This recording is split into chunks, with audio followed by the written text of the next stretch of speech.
बात करेंगे छत्तीसगढ़ की और खबरों की, जहां पर हिस्ट्री शीटर तोमर बंधुओं के खिलाफ एक्शन जारी है। बिलासपुर के भरनी गांव में धर्मांतरण के मामले में प्रशासन ने कड़ा कदम उठाया तो बीजापुर में नक्सलियों की कायराना करतूत सामने आई। छत्तीसगढ़ में बिजली को लेकर सियासत पूरे तरीके से गरमाई हुई है। देखिए दिन भर से छत्तीसगढ़ में क्या क्या हुआ है।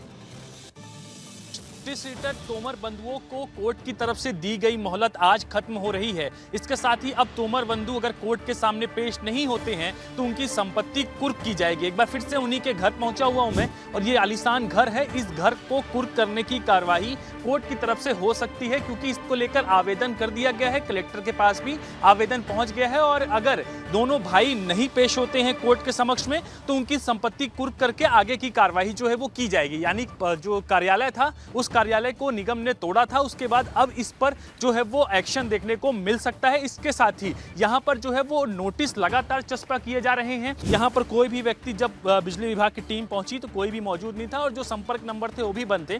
तो कुल मिलाकर आज का दिन बेहद खास है, क्योंकि आज के दिन गुजर जाने के बाद कल से बड़ा एक्शन जो है वो कुल मिलाकर तोमर बंधुओं की प्रॉपर्टी पर और उन पर जो है वो हो सकता है। कैमरा पर्सन किशन के साथ रोहित मिश्रा, विस्तार न्यूज, रायपुर। छत्तीसगढ़ के बिलासपुर में धर्मांतरण के खिलाफ ऐसी कार्रवाई जो है आपने नहीं देखी होगी। आप सबसे पहले विजुअल देखिए। बिलासपुर के भरनी गांव में धर्मांतरण के मामले में प्रशासन ने कड़ा कदम उठाया है। चंगाई सभा के नाम पर अवैध रूप से धर्मांतरण कराने के आरोप में एक ठिकाने को बुलडोजर से ध्वस्त कर दिया गया। स्थानीय लोगों की शिकायत के बाद प्रशासन ने तुरंत कार्रवाई की और इस केंद्र को पूरी तरह नेस्तनाबूद कर दिया। मौके पर बड़ी संख्या में हिंदू संगठन मौजूद रहा। खास बात यह है कि गांव के लोगों ने खुद सभी सबूतों के साथ धर्मांतरण के इस खेल का भांडाफोड़ किया है। ग्रामीणों को आशंका थी कि घर के अंदर चंगाई सभा की आड़ में लोगों को धर्म परिवर्तन के लिए लालच दिया जा रहा है, जिसके बाद उन्होंने खुद छानबीन की और धर्म परिवर्तन के इस खेल का पर्दाफाश किया। जो चाहते हैं कि छत्तीसगढ़ में, खास तौर पर बिलासपुर में, जहां कुछ दिनों से धर्मांतरण जो है बड़ी ही तेजी से चल रहा है, वहां इस तरह की गतिविधि नहीं हो रही। यही कारण है कि आज जो है ये मकान ढहा दिया गया है। छत्तीसगढ़ में बिजली को लेकर सियासत जारी है। कांग्रेस लगातार सत्ताधारी दल बीजेपी पर यह आरोप लगा रही है कि बीजेपी जनता के साथ धोखाधड़ी कर रही है, तो वहीं बीजेपी का कहना है कि इससे कांग्रेस के पेट में दर्द हो रहा है। छत्तीसगढ़ में बिजली हाफ और मुफ्त बिजली को लेकर सियासत गर्मा गई है। छत्तीसगढ़ कांग्रेस ने प्रधानमंत्री सूर्य घर योजना को लेकर सोशल मीडिया पर राज्य सरकार पर निशाना साधा है। कांग्रेस ने एक वीडियो पोस्ट किया है जिसमें दावा किया गया है कि 80 लाख उपभोक्ताओं को सब्सिडी देने में सरकार को 127 साल लगेंगे। साथ ही ये भी कहा गया है कि उपभोक्ताओं को सोलर पैनल की लागत वसूलने में 18 साल लगेंगे। कांग्रेस के आरोपों पर डिप्टी सीएम अरुण साव ने पलटवार किया है। उन्होंने कहा कि जनहित के कामों पर कांग्रेस को हमेशा पेट में दर्द होता है। राज्य सरकार भी सब्सिडी दे रही है, केंद्र सरकार सब्सिडी दे रही है, ताकि हम ग्रीन एनर्जी की ओर, सोलर एनर्जी की ओर बढ़ें, और उसमें भी कांग्रेस नेताओं के पेट में दर्द हो रहा है, तो उनको दर्द तो होना ही चाहिए।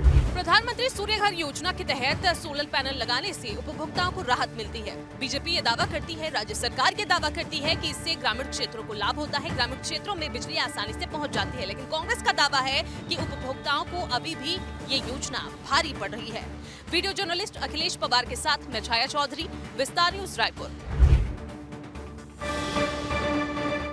छत्तीसगढ़ के कांकेर जिले में लगातार 2 दिनों से हो रही मूसलाधार बारिश ने नदी नालों का जलस्तर बढ़ा दिया है।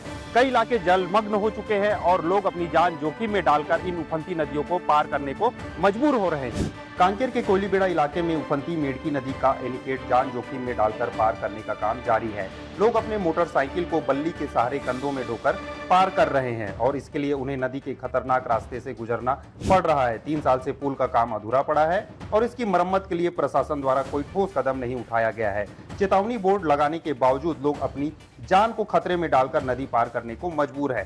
ग्रामीणों की सुरक्षा को लेकर प्रशासन की लापरवाही सामने आई है। अगर जल्द पुल का निर्माण और सुरक्षा का इंतजाम नहीं किए गए तो यहाँ कोई किसी बड़े हादसे का कारण बन सकता है।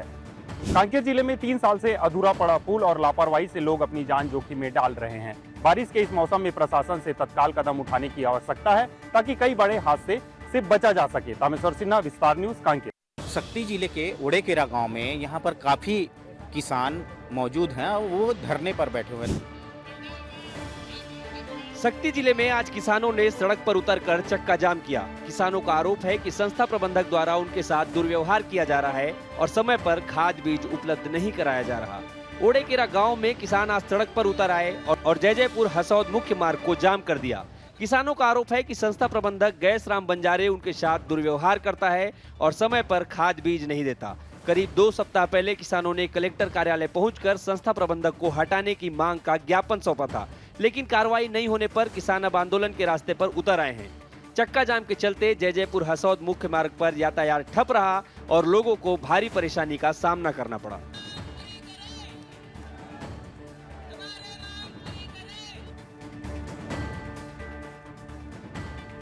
उनका साफ तौर पर कहना है कि जब तक उनका मांग पूरा नहीं हो जाता वो धरने पर बैठे रहेंगे। सख्ती से विस्तार न्यूज के लिए राकेश साहू। गरियाबंद के एकमात्र धान संग्रहण केंद्र कुंडेल भाटा में एक बार फिर कर्मचारियों ने कामकाज ठप कर दिया है, जिसके चलते अब सड़कों की दोनों तरफ ट्रकों की लाइन नजर आ रही है। कुंडेल धान संग्रहण केंद्र में ईपीएफ राशि की मांग को लेकर फिर से श्रमिकों ने प्रदर्शन शुरू कर दिया है। कर्मचारियों ने गेट के सामने बैठकर प्रबंधन और ठेकेदारी व्यवस्था के खिलाफ जोरदार प्रदर्शन किया और नारेबाजी भी की। 23 जुलाई 2025 को भी कर्मचारियों ने इस मुद्दे पर हड़ताल की थी। कर्मचारियों का कहना है कि बार बार आश्वासन देने के बाद भी उनकी बकाया पीएफ राशि का भुगतान नहीं किया जाता। उन्होंने साफ कहा कि अब केवल वादों से काम नहीं चलेगा, इस बार ठोस कार्रवाई होनी चाहिए। हड़ताल के चलते केंद्र के सभी काम बाधित हो गए हैं। हालांकि कर्मचारियों को अधिकारियों ने समझाने का प्रयास किया, लेकिन समाधान न निकलने के कारण कर्मचारी अभी भी हड़ताल पर डटे हुए हैं। वीडियो जर्नलिस्ट दुर्गेश साहू के साथ मैं सुरभि वर्मा, विस्तार न्यूज।